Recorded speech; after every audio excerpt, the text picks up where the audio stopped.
Good evening, and welcome to the 1997 NBA Draft.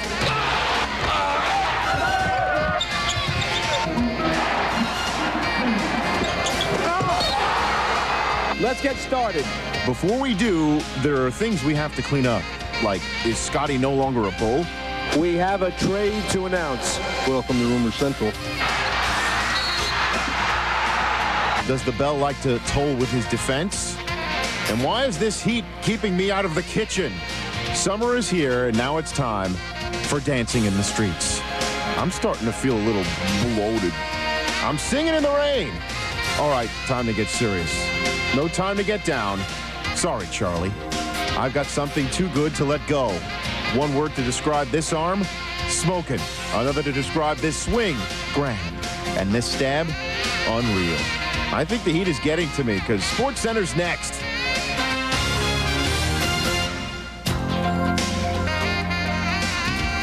Package deal on Sportscenter. I would not have been picked with the 59th draft pick if Rich Eisen wasn't the 60th overall pick by ESPN. We're a team. If only one of us pulled our weight in the scouting combine. Well, you got to go there. Coming up on our show, Junior pulls something, and will Wayne Huizenga pull out a baseball? But first, Stuart, do you feel a draft? What I feel is a swirl of Scottie Pippen trade rumors on draft day dating back to 1994.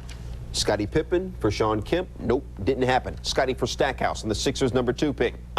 Pip to the Lakers for Eldon Campbell and Eddie Jones? No. Pip to the Celtics for the 3rd and 6th pick in this year's draft, and again, a resounding no. So the 5-time NBA champ, who's a regular draft day rumor mill, does not get traded. But according to a TNT report, Michael Jordan told Bulls management Wednesday, if you trade Scottie, I retire today. Jordan's agent, David Falk, denied the report. Still, on draft day, the guy who scored 20 a game in the NBA Finals stays in shy. If you're going to trade a player of the magnitude of Scottie Pippen, you got to knock somebody out. You can't win by a decision. And this was a decision. It wasn't a knockout. We did not feel that the package we were offered was strong enough to be a knockout. If it had been a knockout, I would have certainly considered doing it in a stronger way. If it had been a strong knockout, we would have done it. We pulled away. We could not sweeten it to their liking, certainly. And if we did get Scottie Pippen, we were going full force after Michael. No, Jordan and Celtic Green don't think so, Rick. The draft went on. Hey, what's up with San Antonio and water? The last time they had the top pick, they chose a guy who would live at sea for 4 years before turning in his navy whites for a Nike high top. This #1 go-around, it's another aqua guy. Up until the time he was 14 years old, Tim Duncan was a world-class swimmer in the Virgin Islands. He's now, as he says, a point guard deceptively packaged as a forward center. The kid with the laid-back St. Croix attitude, man. Second all-time in college block shots. Did 4 years of school mean all dreams come true, Tim? A lot of them were fulfilled and really reinforced my 4th year in college. Getting to this point, being drafted #1, everything worked out perfectly. It's a great situation for me. I get to go in there and learn a lot from a great player, a great bunch of veterans, and I really couldn't ask for a better situation. Big if, but if the Spurs don't lose 76 David Robinson games to injury, 43 Sean Elliott games to injury, 63 Charles Smith games, 82 Chuck Person games, and countless games by other players, 347 total games missed by injuries last season, if they are healthy, and this is their starting lineup, look out. So we all knew Duncan to San Antonio would go down, but what about after that? Conventional wisdom had Keith Van Horn going #2, but the 76ers picked second, and what do you think? Did Sean Bradley put in a little person-to-person call back to Utah to share a bit with Van Horn about what it's like to be a highly touted 2nd overall pick playing in Philly? Perhaps.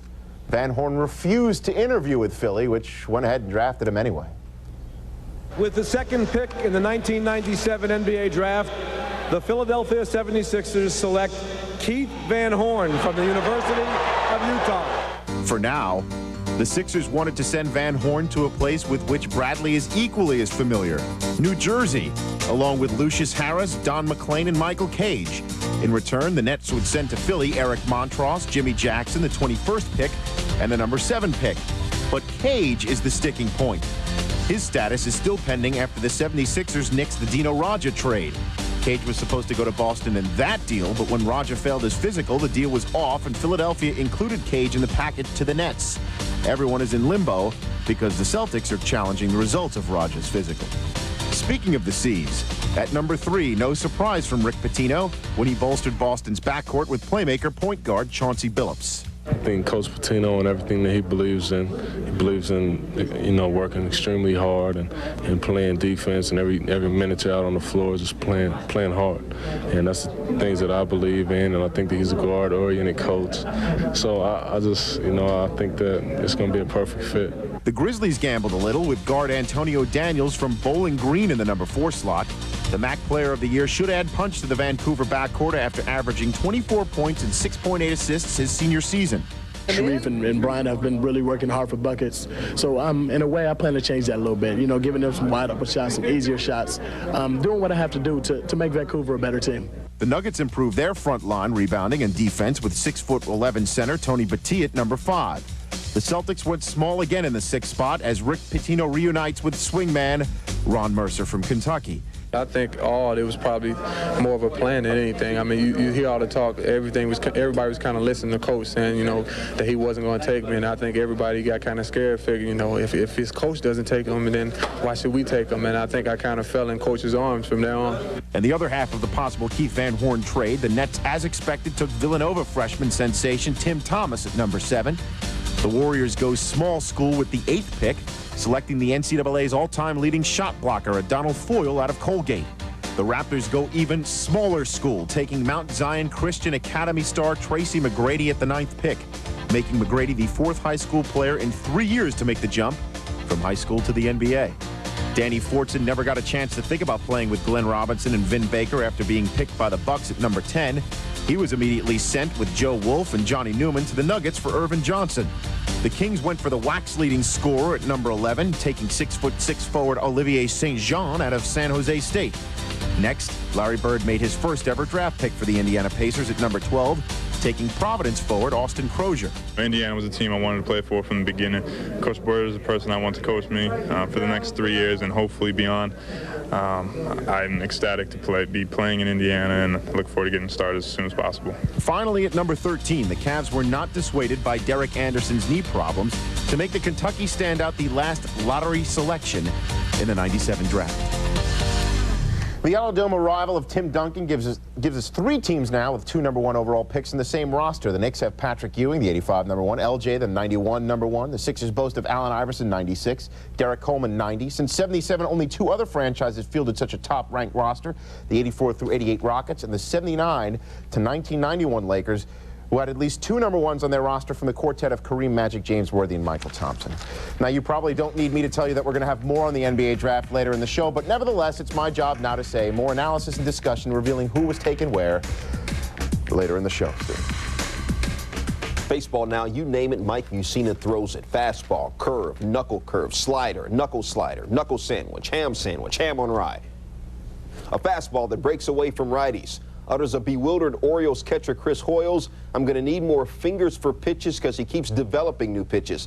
Mussina's a guy who came within 2 batters of a perfect game this year, and the guy who ended Randy Johnson's 16-game winning streak, and the guy who tries to make the Orioles the first visiting team to win a series at County Stadium this season. And in this one, Mike raises questions about Terrell Brandon's status and future with the Cavaliers. We'll discuss that later on SportsCenter. Atlanta selected Cal's Ed Gray with the 22nd pick in the draft. The Pac-10 Player of the Year scored 25 a game for the Bears last season. And Kansas point guard Jacques Vaughn, close to a 4.0 GPA. He will be groomed as Utah's next point guard. The dividends seem to pay off. Florida Marlins owner Wayne Huizenga opened up his wallet, pulled out on the microphone. Right, hip-hop turned 20. The Houston Rockets opened the second round by selecting Serge Zwicker out of North Carolina. Yeah, I thought you'd be impressed with that. The Pistons took UCLA's Charles O'Bannon with the 32nd pick. Milwaukee selected Gerald Honeycutt, the only player in Tulane history to post 500 points, 200 rebounds, and 100 assists. Jason Lawson's draft rights were traded by Denver to Orlando. For the rights to the Magic's 47th pick. 3 Villanova players were selected in the draft, most by any school, Stuart. From Rich doing hip-hop to me talking about Bruce Springsteen, who once said you can't start a fire without a Sparks. WNBA, Los Angeles, Sparks beat Charlotte by 20, 74-50. Separation of church and state because God's going to D.C. The Wizards selected God Shamgod 46th overall. As you can see, as we look at these picks, many GMs logged the frequent flyer miles scouting overseas. At number 52 overall, the Lakers took Louisville's DeJuan Wheat, the first NCAA player with 2,000 points, 450 assists, 300 three-pointers, and 200 steals. And the last pick in the draft, the Bulls took Roberto Duenas of FC Barcelona. Our music department is slamming. Full many a flower is born to blush unseen and waste its sweetness on the desert air. I don't know. It's how Thomas Gray described obscurity. I describe it as the last player taken in the NBA draft. As Rich just said, Roberto Duenas. He won 2 Spanish League titles with Barcelona, which is 3 fewer titles than his new team has. Doubles. Here's more Draft Day Biz. The smallest man taken in the 97 NBA draft could perhaps make the biggest impact off the court. 5'10" point guard Brevin Knight, taken 16th overall by the Cavaliers, a team with 2-time All-Star point guard Terrell Brandon. The Cavs have been shopping Brandon, who has a $7 million balloon payment in 1998 and then becomes a free agent. Talk should heat up as Cleveland bolstered their backcourt with Knight and Derek Anderson, taken 13th overall. In addition to Anderson and Ron Mercer, another Rick Pitino coach player drafted was Roderick Rhodes, taken 24th overall by the Houston Rockets. Rhodes transferred out of Kentucky to USC and was named Pac-10 Newcomer of the Year.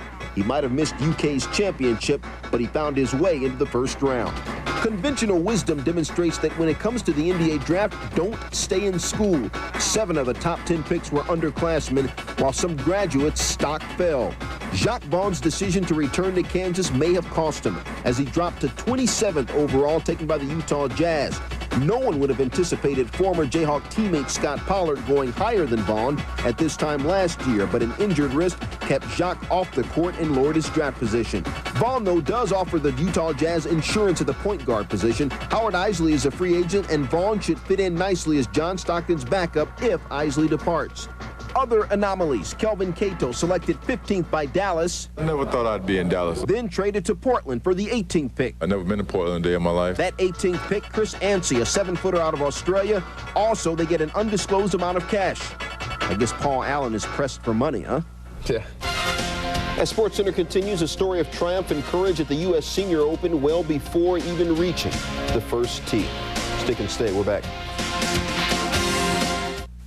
I'll buy 10 of these. You're Deion Sanders. Deion Sanders? It's him. You're the greatest, man. Mind if I get a picture? Thanks, bro. You mind if I write a check? Sure, Deion. I'm just going to need to see some ID. Say what? Yes, like driver's license, a library card. Checks. What a pain. Your license? Employee ID. But now there's a better way. The Visa check card. It's an ATM card. Mike Tyson will lend you an ear. Ooh. Plus, a hurricane hits Tiger Stadium and has nothing to do with the Mets pitching. But first, pitching optional baseball, Stuart. The ball looked that big. Take your ERA, your baffled batters, your low-scoring games, and lock them up in a basement somewhere. Everything about the Rockies-Rangers interleague jump points to Little League off-the-tee type games or BP or home run derby. First 2 games they played this year, scores were 10-9 and 10-8. Doesn't matter who won. Rangers starter John Burkett has given up 156 hits in 108 innings. Rockies starter John Thompson, 70 hits in 56 innings. Offense, Will Clark, no offense. An 0 for 13 slump. He sat it out. Top 3, 1-zip Rockies runner on first. John Burkett facing Walt Weiss. Burkett steals Weiss, and Ivan Rodriguez guns down John Vanderwall for the double play. Burkett struck out 7 on the night. Sacks Jack, bottom 4. Dean Palmer squibs 1. Thompson can't get it. No double play. Rodriguez scores. Palmer 2 RBI on the night, 42 for the year. 2 batters later, the easiest run of the game. Thompson walks in Domingo Cedeno to force in Rusty Greer. Next batter, Thompson trying to keep it close. Damon Buford. Step up to the mic, kid. Quentin McCracken takes a bad angle on Buford's drive. It goes for a 3-run double. Buford only hitting .210, gets his 12th double of the year. Rangers lead 5-1. Top 6. Burkett gets Larry Walker to ground into an apparent double play. Walker, though, ruled safe.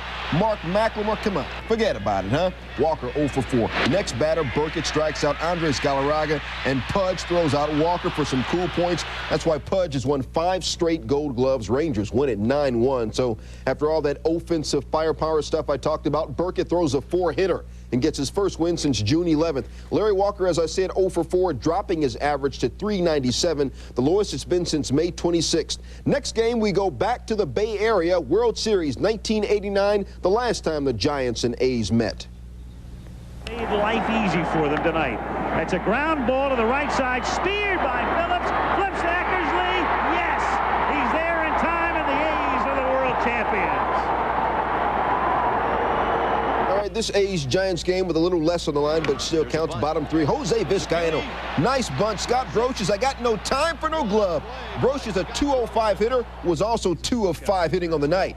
Top 5, 2 men on. Mark McGwire, Big Red, peace, we'll see you.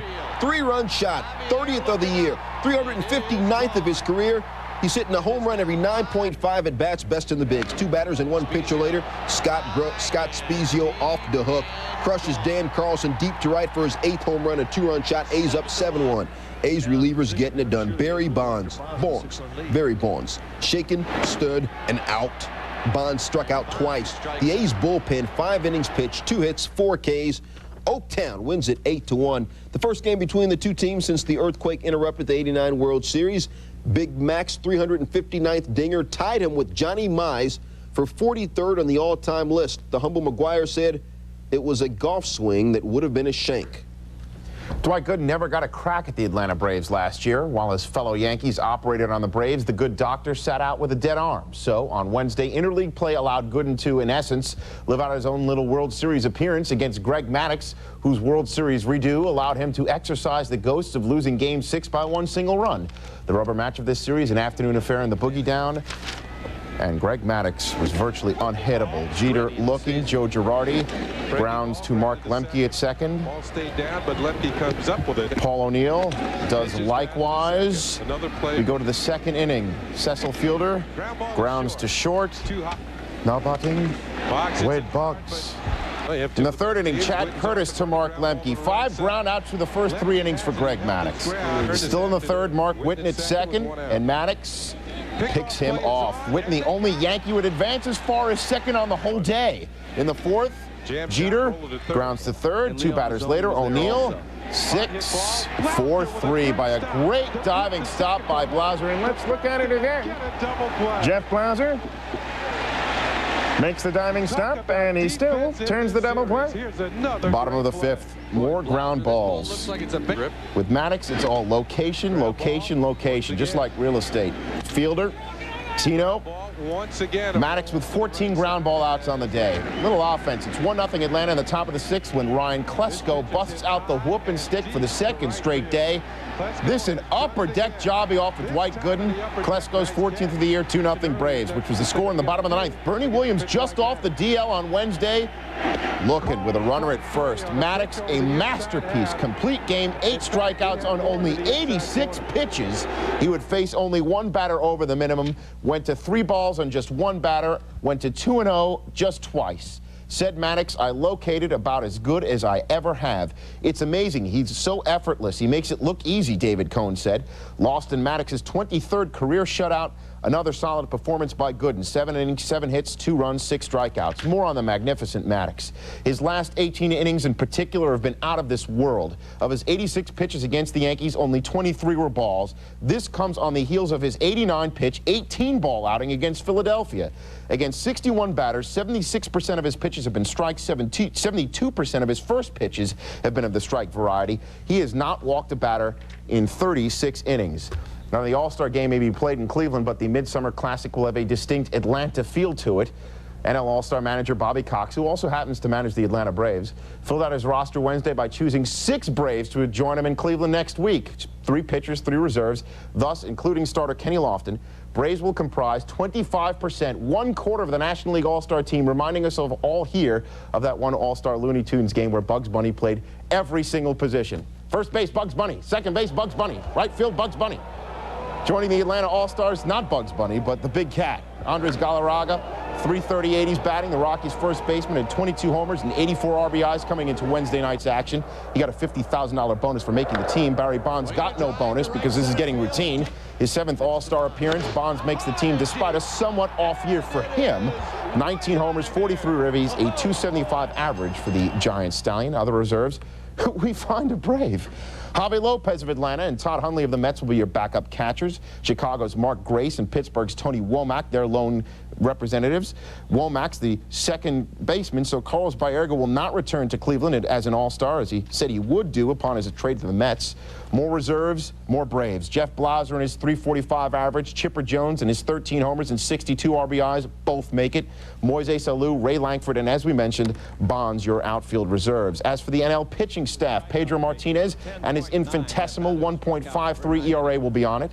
He's 10-3 for Montreal with 145 strikeouts. He gets a $15,000 bonus from Les Expos for making the team, so they must have shaken the piggy bank a bit. Sean Estes gets a much-deserved selection. The Bay Area lefty is a 11-2 with a 2.72 ERA, and the main reason why the Giants were on top out west, it will be his first all-star appearance. The rest of the National League pitchers, 3 Braves, Glavine, Maddox, and Denny Nagel were selected. Nagel is 12-1. Kevin Brown is no-no, and his 2.63 ERA being the pedigree that puts him in Cleveland. Others to toss at the Jake. Darryl Kyle, 9-3 and 2.23 ERA for the Astros. Bobby Jones at 12-5, having a stellar season for the surprising Mets. Kurt Schilling is the lone Philly rep, and Bobby Cox took just one closer, Rod Beck of San Francisco. Stuart. Most big leaguers get big bonuses for making the All-Star team. Albert Bell, nothing. Zilch, nada. I guess that $55 million contract kind of softens the blow. Bell and his 18 homers picked as an AL reserve, which means he's headed back to Cleveland, where he cranked 98 home runs his last 2 years as an Indian, and is expected to join hands with the All-Star fans in left field at the Jake, sing a few bars of Kumbaya, and settle their differences. All right, maybe not. Other AL reserves? How about Sandy Alomar, Albert's former teammate? The Tribe catcher will play at home. Sandy, surprisingly, the second best hitter in the American League this year. Joe Torre also tabbing 2 first basemen as reserves, one of whom leads the majors in home runs. Mark McGwire and his current 30 dingers will try and blast him out of the Jake. Big Mac, the second best home run hitter per at-bat in history behind Babe Ruth. Torre also selecting Chi Sox first baseman Frank Thomas as a reserve. Big Hurt, the AL's best hitter. Big Hurt and McGwire at first. Reserves at that? That's scary. Among the other reserves, Seattle infielder Joey Cora, who joined starters Griffey Jr., Edgar Martinez, and A-Rod. Boston shortstop Nomar Garcia-Parra, the only rookie everyday reserve picked for the American League. Obviously, it's his first appearance. It's also the first appearance for Cora. Bernie Williams of the Yankees, who was hitting .317 headed into Wednesday, and Milwaukee infielder Jeff Cirillo. The Twins' lone representative, second baseman Chuck Knobloch. As for pitchers, this was about as easy as a decision as Torrey could make. Randy Johnson with his 11-2 record, 2.18 ERA, and AL high 164 Ks. Also chosen Roger Clemens, whose 130 strikeouts good for third in the AL, and whose 12 wins are better than any other American League pitcher. With these two guys in the bullpen, bro, that is some serious ill heat. Torrey filled out his pitching card by adding 2 of his own, David Cone and Mariano Rivera. The reigning Cy Young winner, Pat Hinkin. Kansas City's Jose Rosado making his first All-Star appearance. Anaheim's Jason Dixon, who joins Garcia-Parra as the only rookies. And Detroit's Justin Thompson also making his first All-Star appearance. They may have to work on the food and, let's be honest, on the dental hygiene front, but the Brits have got the whole sports thing down pat. Lennox Lewis is your WBC champ. Herbie Hyde won the WBO belt Saturday. The British Lions rugby team just twice beat the world champion South African squad for the first time since 1974. The English cricketers lead Australia in a 6-match series. And Tim Henman has the entire country galvanized, transforming the normally reserved Wimbledon center court crowd into a Davis Cup-like circus. And he took on defending champ Richard Krajicek in front of 14,000 screaming fans, and he leads 2-1. And gets the Krajicek lob, and then gets the cross-court winner. 4th set, Henman match point with the serve and volley, and that will wrap it up. Outside. Cheerio, we love it. Cheerio, mate. Henman wins 7-6, 6-7, 7-6, 6-4. Number 1 top seed Pete Sampras serving to 16 seed Peter Korda. 3rd set tiebreaker. Set point for Korda. Down 2 sets, and he wins the 3rd set. 4th set tiebreaker. Sampras tries to serve and volley. And another. But he hits the net, and Korda would win the 4th set and does a little air guitar, but Peter, there's a 5th set, big fella. He's got nice ups, though. Sampras leading 1-0 in the 5th set. And Sampras serving, leading 4-3 in the 5th set. the ace. 27. No air guitar from Pete. He's been through this before. He had 28 aces in the match, and he wins in 5 sets, despite holding every single serve against Korda. He'll next face Boris Becker in a quarterfinals match that'll feel like a finals. It's kind of a tough draw for both of us, Sampras said. Henman next draws 91 champion Michael Stich. It's not going to be easy, said Henman, who's beaten Stich in their only career matchup at last year's Grand Slam Cup. Stuart. Michael Jordan gave the Tar Heels their last 2 points in the '82 national title game. Patrick Ewing gave UNC its first 2 points. Ewing's block was rightfully ruled a goaltending, but it set the tone for his entire career. Workmanlike, consistent. 12 years after being the #1 overall draft pick, Patrick still put in 22 points, 10 rebounds, and 2.5 blocks a game this past season. No rings in his NBA career, but a fat multi-year deal from the Knicks. Ewing, the 11-time All-Star, inks a deal that could be worth about $15 million per. We had some unfinished business that we have to take care of, meaning that we didn't get to finish our goal last year, and I'm happy to be here. I felt that last year, I knew we were going to win it. I believed it in my heart that it was our year and we were going to get it done.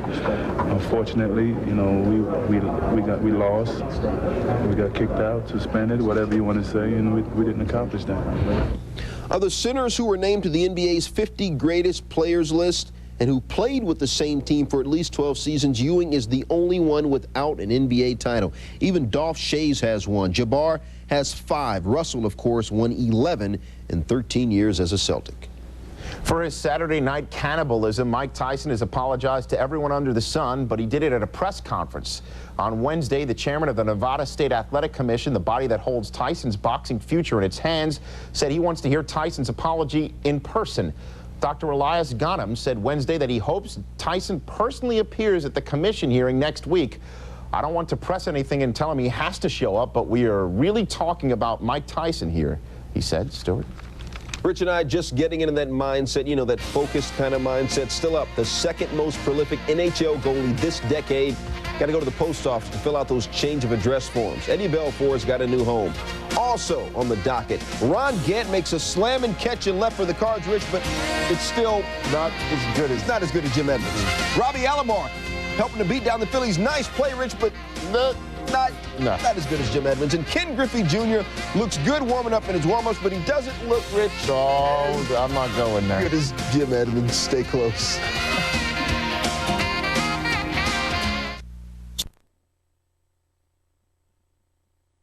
So hop in your Chariot and hurry to your McDonald's, because this big deal won't be around for long. It's a big burger with a small price.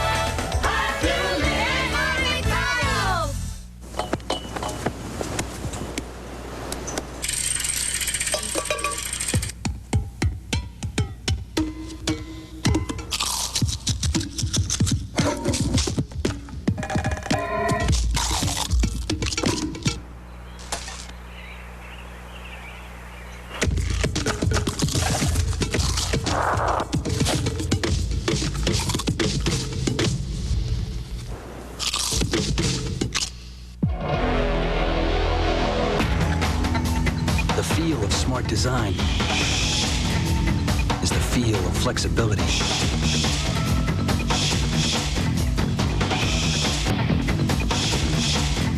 Schick Tracer FX is the only razor that flexes to cover every sensitive curve. A design so smart, you can feel it. Schick, the feel of smart design.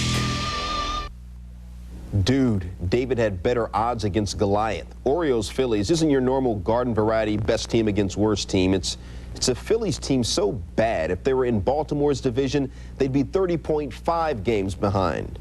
Like the 29-game deficit they actually face is easier to absorb. Coming off their worst June in team history, 4-22, skipper Terry Francona uttered, "Other teams see us coming, and man, they don't want it to rain." One silver lining, Garrett Stevenson's on the hill one night after becoming a father for the second time. President Clinton was the bomb. I've just always wanted to say that.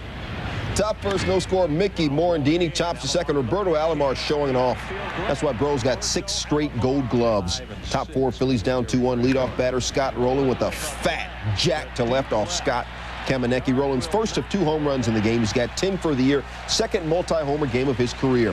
Ties the game at 2. Bottom 6, Alomar. I rock the party that rocks your body.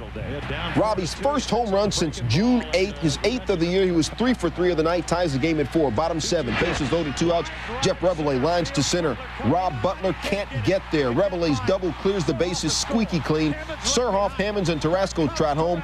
Jeff's first double this year, O's up 7-4. Top 8, Kevin Stocker with the grounder. Alomar again getting gloves stupid. Did I mention he's won 6 straight gold gloves, or he had 8 homers and he was 3 for 3? O's win at 10-6. The Birds hit 6 home runs in the series, outscoring Philly 22-8. The Phils, God bless them, worst record in the league, worst interleague record of any team. President Clinton, before the game, addressed the crowd about higher academic standards, then left before it ended. No American national anthem, Expos Blue Jays. Bottom 1, Carlos Delgado. Delgado, Rich, your honors. Delgado. Thank you. No, thank you. No, thank you. Oh, thank both of us. Let's thank Carlos. It's his 16th homer of the year. Blue Jays lead 2-zip. Blue Jays defense blew up. Chris Widger to the hole. Alex Gonzalez, nice grab. Take another look. Gonzalez lying out like Fruit of the Looms on a clothesline. He was also 2 for 6 hitting. Rookie Vladimir Guerrero later with 2 on his 5th homer of the year. He was 2 for 5 on the night, hitting .318, 4-2 Montreal. Joe Carter, 114 career home runs at the Sky Dome, none of them opposite field until that one. He also broke an 0 for 16 slump with that 10th homer of the year. Game went to extras, tied at 6, bottom 13, 2 out. Carter, straight butter. Lazy fly ball to center. Rondell White dives but cannot get it. Otis Nixon scores. Joe C. being an OG. He was 3 for 5 on the night, 4 RBI. Toronto wins it 7-6 in 13 innings. Carlos Garcia had his first 4-hit game for Toronto as the Blue Jays snap a 7-game home losing streak and salvage the final game of the first ever series between Canada's 2 teams. This week's Twins-Cardinals series has harkened us all back to 1987 when those 2 teams hooked up in the World Series. However, a similar trip in the time machine for Bob Tewksbury would produce no such warm fuzzies. Back in 1987, Tewksbury finally got off the Yankees Columbus shuttle, dealt to Chicago in the notorious trade that brought Steve Trout to the Bronx. Anyway, on Wednesday, 10 years later, Tewksbury, now a Twin, went for his 100th career win against the Cardinals, with whom he won 67 games from 1989 to 94. To Bush we go, and trying to get that 100th win with his bat in the second inning. First go around of Tukes bounces one in the hole. Royce Clayton, a diving grab, and throws him out. It's a 1-1 game. The bottom of the 6th, Mike DeFelice facing Tewksbury, and this time Tewksbury's shortstop makes the great play. Pat mirrors the dive and makes the throw from his knees. We're still tied at 1. Alan Bennis, Tewksbury's counterpart, had it working. Ron Coomer looking. 8 innings. 1 run. Bennis has allowed 1 run in each of his last 4 starts. Bottom of the 8th, bases loaded for Ray Langford. And Langford sends one deep to left. But Marty Cordova with the leather. Perhaps his glove is made of Corinthian leather. Bennis can't believe it. But in the bottom of the 10th, Willie McGee came to the plate. Hits it into center field. Back, track. Whoa, good night. McGee had never before won a game with a home run before this year, but now he's done it twice this season. The Cardinals have won 10 of their last 12 and now sit at 500 for the first time this season. Both starters, no luck, no support, no decision.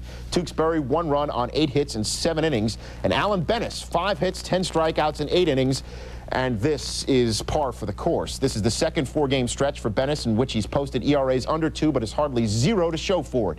In a 4-game stretch from April 30th to May 16th, Bennis received 8 runs of support, and this stretch is only slightly better. The Cards have scored 9 runs for him. The Tribe in the Dome, let them play!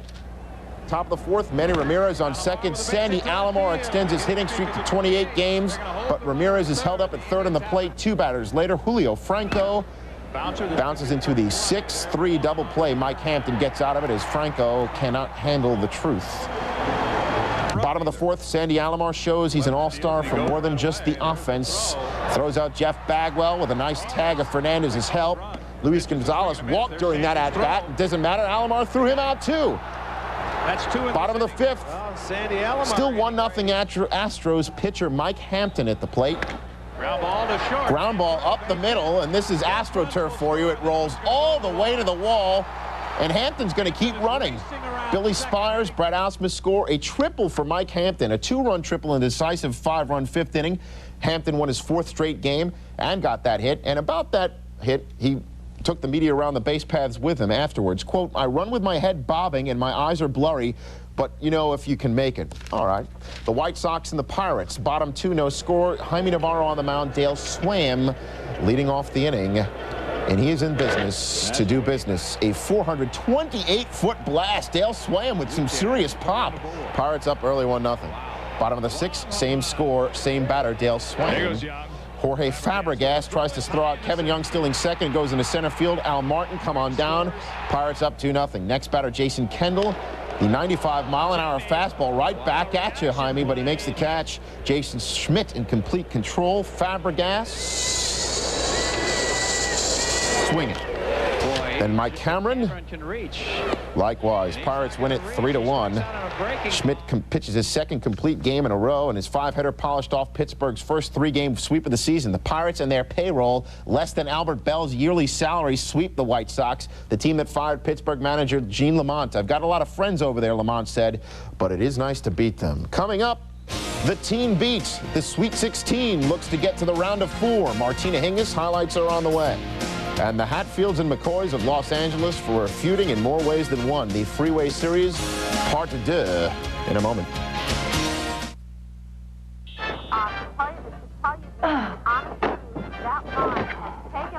Time to lose a couple of inches? This is exactly what you need.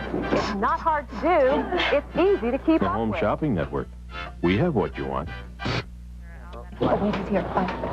What took you so long? I got nailed.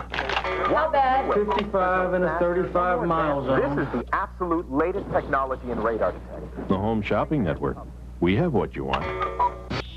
Great Northern Superstore, a division of Great Northern Dodge, your used car superstore with new car service. Great Northern Superstore always has over 150 safety-inspected used cars in stock, like these super deals. 94 Grand Am GT, $189 per month. 95 Chevy Beretta, $197 per month. 93 Buick Regal, $169 per month. 92 Geo Metro, $99 per month. 93 Ford Mustang Coupe, $179 per month. Great Northern Superstore on Brook Park between Ridge and Pearl. Be the life many of you would choose. Hanging out in hotel lobbies. Always following the teams. Just hoping to meet a power forward. Point guard. Dominant center with good passing skills. So we know what you call us. Groupies. Pretty boys. Boy toys. Stud muffins. Bimbos. Man meat. Please don't judge us too harshly, because whatever we do out of love. Love. Love of basketball. Thank you. Thank you. Los Angeles, Cleveland, tonight at 7:30. After getting bounced from the playoffs in the first round, despite a franchise-best 104-point regular season, Dallas figures the fault lies not in the Stars, but in the goaltending. So to that end, the Stars eschewed re-signing Andy Moog in favor of former Vezina and Calder Trophy winner Elliott Balfour. Balfour signed a 3-year deal with Dallas Wednesday, rejecting a reportedly more lucrative offer from San Jose. The background Eddie Balfour brings to the goaltending position puts us in strong hands, Stars GM Bob Gainey said. Balfour led the Blackhawks to the '92 Cup Finals by winning 11 straight postseason games. Sweet 16 had never been, what, hounded by the media so much? And can two 16-year-old journeys into Wimbledon be so different? Martina Hingis rolled in with only 1 loss this year and a #1 ranking, plus a thing for riding horses. Anna Kournikova came in unheralded, unranked, but saddled with playing singles, doubles, and mixed doubles. Both 16-year-olds had a chance to reach the semifinals. Kournikova had to upset Eva Maiole, and Hingis had to beat a childhood friend, Denisa Kladkova. #1 seed Hingis, Kladkova the drop shot. Martina Hingis drops it down. Hingis then with a forehand volley winner. Hingis wins it 6-3, 6-2. #4 Eva Maiole and Kournikova, both of them Nick Bollettieri students. Kournikova, the Fury, the forehand winner. Her coach Nick Bollettieri says, quote, she's in a class of her own. Second set, first game, Kournikova serving. Both players rally from the baseline. Kournikova, drop shot. Maiole tracks it down, and then Eva tries to put it away with the backhand volley, but Kournikova got to it down the line for the forehand winner. Second set, match point, Kournikova off the hook. Cross-court winner. Kornikova wins it 7-6, 6-4. So at least one 16-year-old will be in the Wimbledon final. Kornikova has had to pull out of the mixed doubles due to a sore hip after losing a doubles match, but says she is fit to meet Hingis, who has a cold. Hingis beat her 3-1 at the French Open. The other semi will match a finalist from the last 2 years, Arantxa Sanchez-Vicario, who beat Natalie Toziat and Yana Novotná. Sanchez-Vicario and Novotná in the other final. Still on the way, the SAT, one of the requirements of all college athletes, but how easy is it to cheat on it? Plus, the man who sounds exactly like the late, great Jackie Robinson when he talks Tony Gwynn, adding the long ball to his already impressive game. We're back. Hello, Pizza Hut. How much is one of your new pizzas? $8.99. I want pepperoni. With pepperoni. $8.99. Sausage. Pepperoni and sausage. $8.99. Peppers. Pepperoni sausage. And pepper. $8.99. Mushroom. $8.99. $8.99. Mushrooms, that's $8.99. Now you can get one of our totally new medium pizzas for just $8.99. Topped any way you want. How much for a second? Any medium pizza topped your way, just $8.99. The 4th of July, a time to appreciate our independence and freedom, and a time to kick back, relax, and enjoy yourself. Join ESPN for a 4-day weekend of great sports action, including Major League Baseball, Senior PGA Golf, the WNBA, and NASCAR. This entire Independence Day weekend on ESPN is brought to you by the veterans of foreign wars who wish you a safe, happy holiday. You know, AT&T is making things simple now, even when you're away from home. Did you say simple even when you're away from home? Yeah, just dial 1-800-CALL-ATT. Why not just dial 0? Can't be sure who you'll get. So, 1-800-CALL-ATT. That's the guaranteed way of knowing you're getting AT&T. Calling card calls? Sure. Collect calls? All your calls. Long distance calls? Yeah. Even local calls? All calls. Bird calls? I didn't think of that. 1-800-CALL-ATT. When you're on the go, it's the only number you need to know. Saturday morning, the Winston Cup gang gathers again at Daytona for the Pepsi 400, a 4th of July weekend tradition. Saturday, 11 a.m. Eastern, right here on ESPN. This race, it was called the Firecracker 400 then, was the last one Richard Petty won, making it his 200th victory. The Mariners and Padres, two teams going in different directions, met at the park formerly known as the Murph Wednesday. Seattle entered the contest with a 5.5-game lead, the largest in franchise history. The Padres, however, came in off an 8-6 debacle against Oakland, in which they blew 2 leads to drop 10 games under 500. Summed up Tony Gwynn: "We didn't pitch, we didn't hit, we didn't run the bases, worth a crap." To sunny Southern California and Ricky Henderson, if he's going to be tugging on that and doing the whole dance and whatever, you know it's a home run. His 71st career leadoff home run ties the game at 1 in the bottom of the 1st. Now in the bottom of the 4th, tied at 2, Chris Gomez with a runner on. A 2-run shot off of Jeff Fassero, his 5th of the year. Padres up 4-2. In the 6th inning, a rare occurrence. Tony Gwynn striking out and missing on all 3 pitches. His 12th strikeout of the year. He did go 2 for 4, though. Top of the 7th, bases juiced, and Joey Hamilton strikes out Jay Buhner with the score 5-3 Padres. He'd get out of the inning with a ground out as Hamilton and the Padres go on to beat the Mariners by the final of 8-5. Tony Gwynn raised his average back to 400 with that 2-for-4 performance. He's 3 points ahead of Larry Walker. Fassero lasted just 5 innings and loses for the first time in 6 career decisions at San Diego. Griffey has gone a season-high 8 games without a home run. Coming up, the drives in Motown off the Mets pitching did not stall one single bit on Wednesday. And Kevin Brown of the Marlins went fishing for Red Sox on the base paths, in the batter's box. More interleague madness in a moment.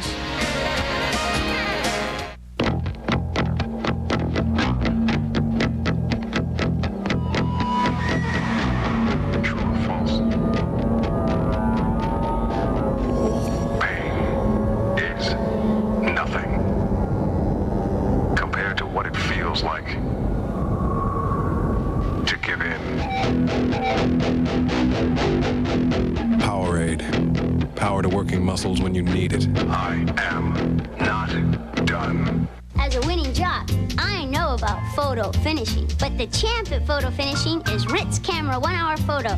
Ritz thumbnails, digital big prints, or blow-ups as big as a horse. Get Ritz quick. Ritz Camera 1-Hour Photo. Mike Piazza spends 9 innings destroying his hair and 90 seconds bringing it back with the shampoo that conditions too, Pert Plus. Because Mike wants great hair with plenty of time for other things. Don't you? Pert Plus. Simply great hair. Simply. Tomorrow, the fireworks start early with an Independence Day triple header. First up at 3, Ray Langford and the Cards play host to the Bucks. Then at 7, Paul O'Neill and the Yanks cross the border to jostle with the Jays. Later, Junior and the Mariners face the bedeviling Angels. The 4th of July triple header. Pirates Cardinals at 3, Yankees Blue Jays at 7, Mariners Angels at 10. Tomorrow on ESPN. Thursday on Up Close, Chris Myers tries to draw Cowboys owner Jerry Jones out of his shell. The shy, reclusive Jones will discuss Michael Irvin's status and what the future holds for the Cowboys. That's on Up Close Thursday at 6 p.m. Eastern and midnight Pacific on ESPN. Well, Red Sox outfielder Wilfredo Cordero met with counselors in New York Wednesday night. Negotiations were continuing to allow him to return to the field. Cordero, already charged with beating and threatening to kill his current wife, has been in exile since last Thursday when the Red Sox learned a previous wife accused him of physical abuse. Bo Sox CEO John Harrington balked at an agreement that would force the team to play or trade Cordero after the All-Star break. As early as Thursday, the Players Union might file a grievance if there's no agreement reached. On the field, Boston hosting Florida and Bobby Bo and his ear. Red Sox would have their chances down 3-2, 2 runners at the corners. Archimedes, Pozo, a bouncer to third. Bonilla, earring and all. Nice diving grab. Bobby making up for an 0-for-3 day. Bottom 5. Kevin Brown's delivery to John Valentin, bounced to short. Nomar Garcia-Pera running on contact, gunned down by Edgar Renteria. Nice play. Bottom 7, same score, 2 outs, bases loaded. Reggie Jefferson, big old mighty Nuttin. Felix Heredia had 2 Ks. Red Sox left 16 men on base. Marlins leading 3-2, bases loaded, 1 out. Hudson on the mound, Cangelosi, nice yank. Jeff Fry, better grab. Bottom 9, Rob Nen in for the Marlins. No one on. Nomar Garcia-Pera, breaking ball high to left, but Billy McMillan, no more, no more. Bo Sox manage only 5 hits.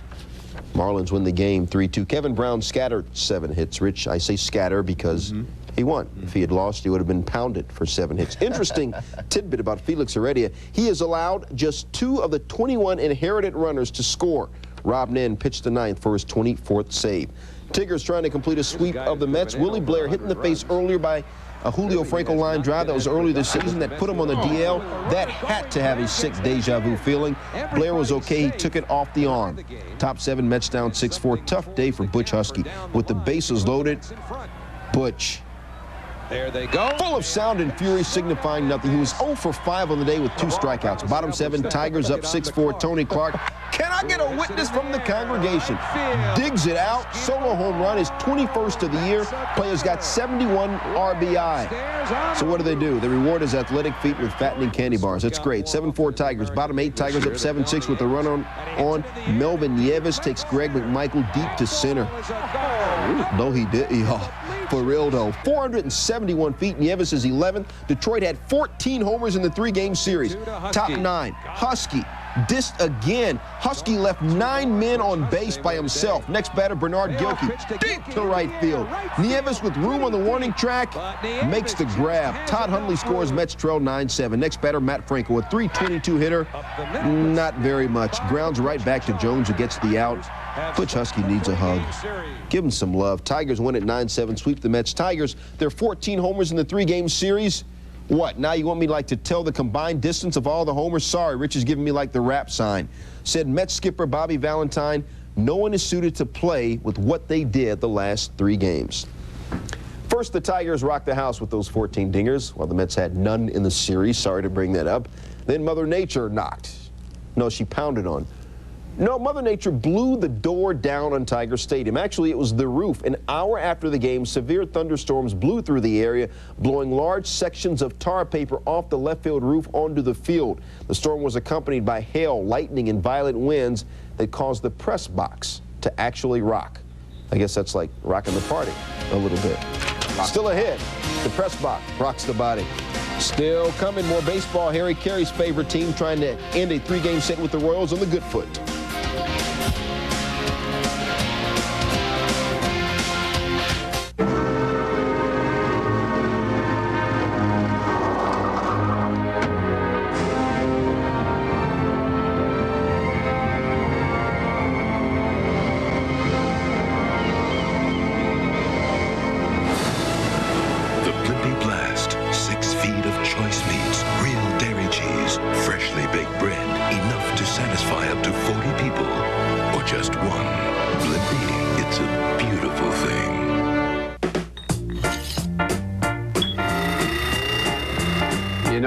I've spent years trying to create the perfect club.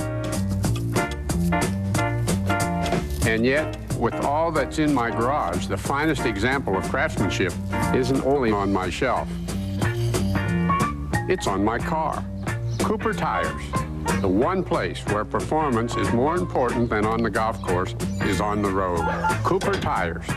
Drive on. Listen, Pierre, we Americans need a good night's sleep. A shower that works. The power shower. The French King Tut.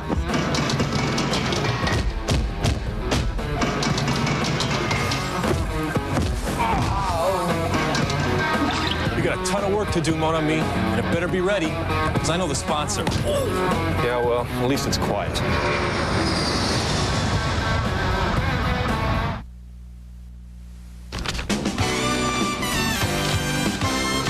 More baseball. Royals trying to end a 4-game skid at Wrigley. Brian McRae and Sammy Sosa, www.we'recuttingup.com, www.miscommunication.com. Sosa lost the ball in the sun. Good day for left fielders. Doug Glanville, full extension, money. It was also money at the plate, 2 for 4. Johnny Damon chose his .317 batting averages, and the only thing he's got going for him. Sosa redeems himself in the outfield, getting his glove. Mac on.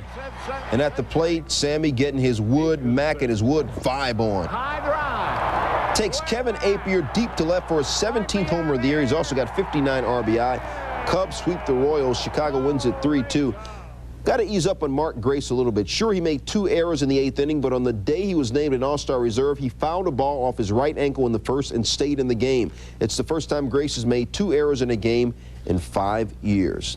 Brewers and Reds. Reds win at 7-4. You know, since June 11th, Brett Boone has been demoted to the minors, called back up, been treated for a sore right hand, but had not had a hit in his last 28 at-bats until Wednesday, said a reflective Boone after the Reds complete their first 3-game sweep this year.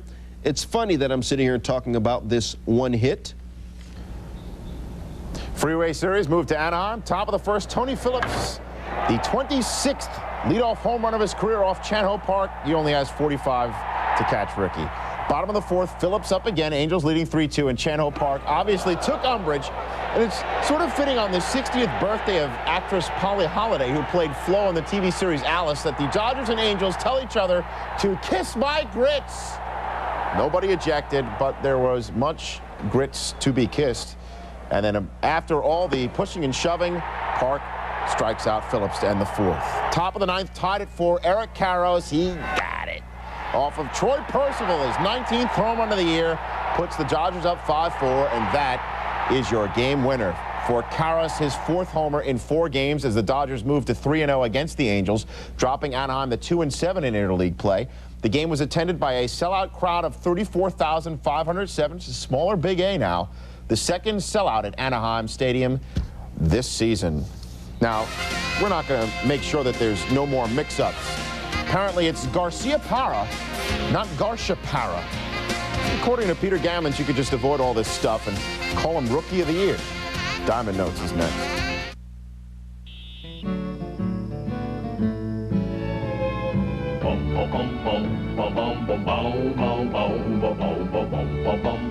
Oh, give me land, lots of land under starry skies above.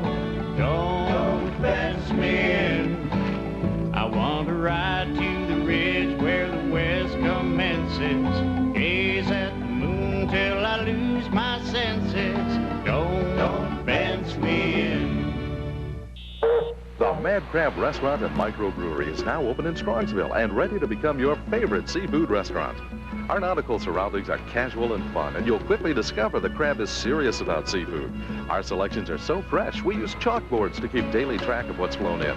Our microbrewery guarantees great beer, and our raw bar will tantalize your taste buds. Stop in for lunch or dinner any Tuesday through Sunday. The Mad Crab Restaurant and Microbrewery, 1/2 mile north of Route 82 on Prospect Road in Strongsville. Well, it's not a random thing. We can't tell which way the bulls are going to run exactly, but there is a strategy. One person is the runner and everyone else is the bull, and we'll take turns doing that so that we can all get proper training. We train hard. It's rough. By becoming a bull, I can escape the bull. I can get inside the bull. And that's what this sport's all about. We are one with the bulls. We will run with the bulls. Earlier we told you about Up Close. Now it's time for Up Close Primetime.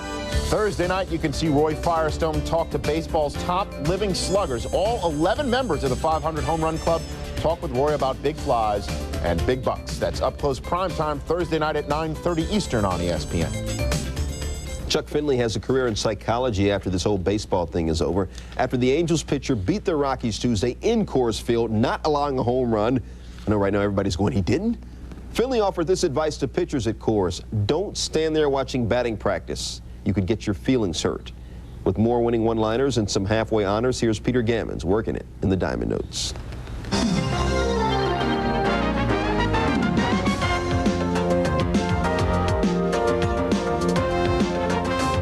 This week marks the halfway point of the season, which brings up the question of the midseason awards. Problem is, there's no way you can choose between Randy Johnson or Roger Clemens for the American League Cy Young at this point. That's going to be determined by either head-to-head confrontations or by what happens in the month of September. The National League Cy Young is almost as tough. Pedro Martinez thus far has been the most dominant pitcher in the league, like a Clemens or like a Johnson. So it's a close call with Greg Maddux, Bobby Jones, Darryl Kyle, and Denny Nagel. The midseason AL MVP, Junior Griffey over Tino Martinez. NL, Larry Walker for his all-around brilliance over Jeff Bagwell and Todd Hundley. Nomar Garcia-Parra is the runaway American League Rookie of the Year, but in the National League, Scott Rowland's midseason lead is going to take a lot of heat from Andrew Jones, Matt Morris, Vladimir Guerrero before it's over. The Reds have found some good in their injury-plagued season. Curtis Goodwin seized his opportunity to play and has shown that he can play center and might just be a 350-steal guy. They think Pokey Reese has turned out to be the best defensive shortstop in the league. Since Barry Larkin is the incumbent Gold Glover, is there a Ripken situation in the making? And Brett Tomko, an artist who on the road is known to paint and hit art museums, has shown that he can be a first or second starter and someone they can build another staff around when John Smiley and Pete Shurek are gone. The Red Sox are so encouraged by Brett Saberhagen's progress. Not only is his velocity creeping back up, but his command is what it was in his Cy Young days, that they now believe he could be pitching for them by mid to late August, which would be a remarkable comeback. The Mets want Pete Harnisch to have 4 or 5 rehab starts for Port St. Lucie and Norfolk, which would get him to New York in early August. And Harnisch should be a different pitcher, 15 pounds lighter, throwing as hard as ever yet. During his time off, he's added a splitter, something he always needed. Finally, Jose Rio is throwing in Florida and has told the Reds he'll be back in the big leagues by Labor Day. Speaking of comebacks and former Cy Young Award winners, Mark Davis is 36, hasn't pitched in the big leagues since 1994, and now is with the Diamondbacks, High Desert Club in the California League. Guess what? They think he just may make it back. Adjustments in his delivery have boosted his velocity back up from 82 to 86 to 88. He's striking out more than 10 batters every 9 innings and may get a chance when the expansion club opens next February. This is Peter Gammons, ESPN. Diamond Notes is brought to you by Original Coors, pure and simple, the last real beer.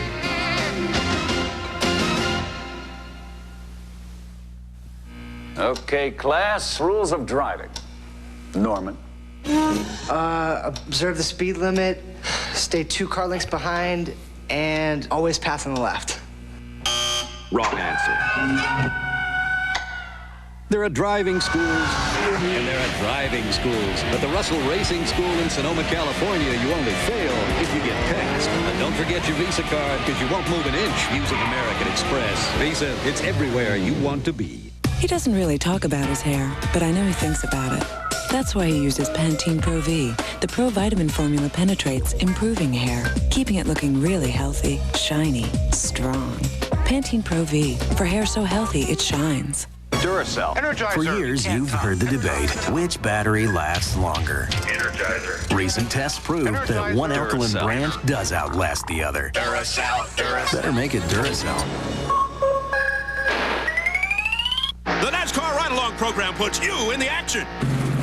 So you're a living female in the entertainment business, primarily known as a comedic actress, still working. Okay, are you Rita Moreno? Nope, I'm not Rita Moreno. 6 questions left. Is he Cheetah Rivera? Are you Cheetah Rivera? Nope. NASCAR ESPN. Come along for the ride. Are you Florence Henderson? Hey, Tony Gwynn raised his average to 400 with a 2-for-4 performance. Ken Griffey is going to season-high 8 games without a homer. Pods beat the M's 8-5 while our band plays. Check out the rest of the scores.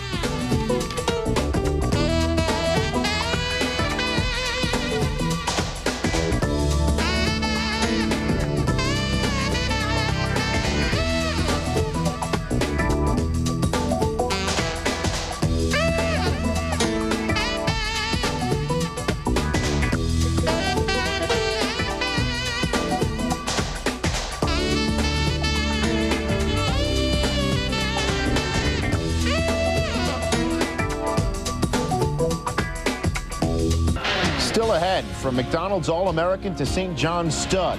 Somewhere along the way, though, Zendon Hamilton may have taken some shortcuts. Shortcuts several prep ballers are taking to get into college. That story in a moment.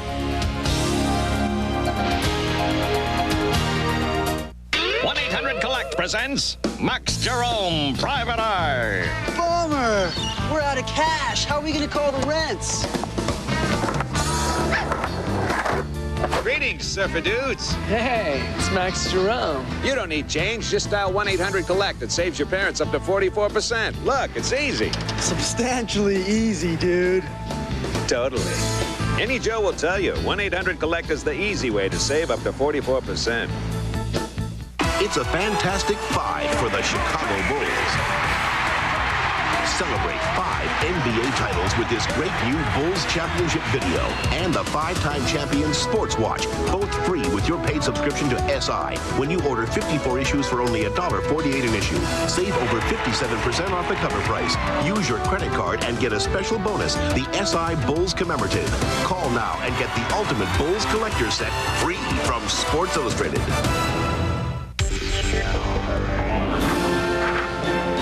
In some places, it would be called a Royal Command performance. We call it the MLS All-Star Game, Wednesday at 7:30, MLS on ESPN. Thursday probables, Jimmy Key started the year 11-1. He's lost 3 straight, and against the Tigers lifetime, he's just 13-13. The man the Yanks acquired to replace Key, David Wells, tries to bounce back from getting rocked last time out. Ryan Klesko's homered in consecutive games for the Braves. He'll be facing Expos Jim Bullinger, against whom he's got a .545 lifetime average. Big series in the NL wildcard race. It's in Queens. Armando Reynoso is 4-0 lifetime against the Marlins. John Smiley tries to get back on track for the Reds. He went 0-for-4 with an ERA approaching 9 in June. More interleague play. Sterling Hitchcock comes off the DL to make his first start since June 5th. Hideo Nomo glad to see June in. He had an ERA approaching 5 in June. He goes against the Angels on Thursday. Stories about recruiting irregularities in college sports are not uncommon, but sometimes the biggest hurdle towards winning a player's services is gaining him eligibility as a freshman. With NCAA academic standards higher than ever and with the lure of an... Say hello to FB Santangelo. Locked up. In foul territory. No. Yes. Yes. Great play by FB Santangelo. Just in from Bowie, a new member. Tip your cap to Dave DeLucci. Ripped to right. DeLucci makes a leaping catch on the track. What a play by the rookie. He's making quite a name for himself in his first week in the big leagues. Moving right to center, let's hear it for Stan Javier. Stan Javier. Right field. Javier chasing. Javier with a great catch. Stan Javier saves it for the Giants with one of the best catches of the year. From Chicago, the home of the Blues, give it up for Mike Cameron. High, deep to center. Cameron going back and makes the catch. Mike Cameron puts the White Sox in the lead with the catch. And of course, on lead, the man who loves to see you, Edgar Renteria. Edgar tracks it down. Will he get the outs? Got him! Renteria was down the left field line by the time he made the throw. That's Gold Glove stuff. When you have heartburn, indigestion...